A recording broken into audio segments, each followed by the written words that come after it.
बहुत समय पहले हिमालय की तलहटी में बसा सूर्यगढ़ राज्य अपनी समृद्धि और शांति के लिए जाना जाता था। राज्य की रानी माधवी अपने दो जुड़वां पुत्रों आर्यन और आदित्य के साथ राजमहल में रहती थीं। आर्यन बड़ा भाई बहादुर और दृढ़ था, जबकि छोटा भाई आदित्य शांत और संवेदनशील था। एक रात जब महल में एक उत्सव का आयोजन हो रहा था, पड़ोसी राज्य चंद्रपुर ने हमला कर दिया। राजमहल में हाहाकार मच गया। रानी माधवी अपने बच्चों को बचाने की कोशिश कर रही थी कि अचानक आदित्य भीड़ में खो गया। अराजकता के बीच कोई नहीं जान पाया कि वह कहाँ गया। रानी ने समझ लिया कि आदित्य दुश्मनों के हाथ लग गया होगा या फिर मारा गया होगा।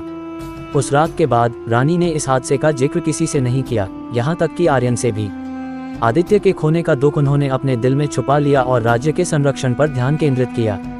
सालों बीत गए, आर्यन अपने पिता की तरह वीर योद्धा बन गया। वहीं दूसरी तरफ आदित्य को जंगल में एक साधु ने पाया और पाला। साधु ने उसे वीर नाम दिया और उसे शस्त्र और नीति का ज्ञान दिया। वीर को अपने अतीत की कोई याद नहीं थी, लेकिन साधु के मार्गदर्शन में वह एक निर्भीक योद्धा बन गया। उधर महल में आर्यन हमेशा रानी माधवी की आंखों में दर्द देखता था। वह जानता था कि उनकी उदासी के पीछे कोई गहरा राज है, लेकिन कभी सवाल करने की हिम्मत नहीं जुटा पाया। एक दिन चंद्रपुर राज्य ने फिर से सूर्यगढ़ पर हमला कर दिया। इस बार वे पहले से कहीं ज्यादा ताकतवर थे। रानी माधवी ने राज्य की रक्षा का जिम्मा आर्यन को सौंपा। आर्यन ने दुश्मन से निपटने के लिए एक गुप्त सैनिक दल बनाने का फैसला किया। इस बीच वीर को एक दिन साधु ने सूर्यगढ़ राज्य की तरफ जाने का आदेश दिया। उन्होंने कहा, वहां तुम्हारा भविष्य तुम्हारा इंतजार कर रहा है। वीर को यह आदेश समझ नहीं आया, लेकिन वह साधु का आदेश मानते हुए सूर्यगढ़ पहुंच गया। वीर सूर्यगढ़ पहुंचा और गुप्त सैनिक दल में शामिल हो गया। उसकी बहादुरी और रणनीति ने आर्यन को प्रभावित किया, लेकिन दोनों के बीच एक अजीब सा जुड़ाव महसूस होता था। दोनों एक दूसरे को जानते नहीं थे, लेकिन एक अनकही डोर उन्हें जोड़ रही थी। दूसरी तरफ रानी माधवी ने वीर को पहली बार देखा तो उनके दिल में अजीब सी बेचैनी हुई। उन्हें वीर की आंखों में अपने खोए हुए बेटे की झलक दिखाई दी, लेकिन वह कुछ बोल नहीं पाई। दुश्मन सेना ने सूर्यगढ़ की दीवारों को तोड़ दिया और महल तक पहुंच गए।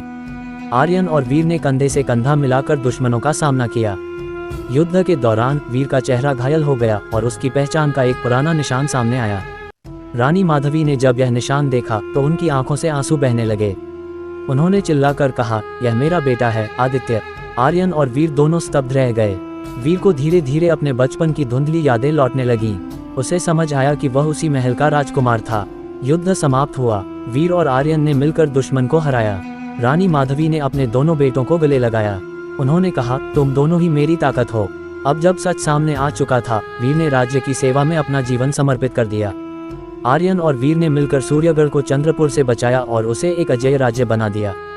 इस कहानी का अंत भले ही सुखद था, लेकिन ये याद दिलाती है कि समय और किस्मत कभी कभी खोई हुई चीजें वापस ले आती हैं।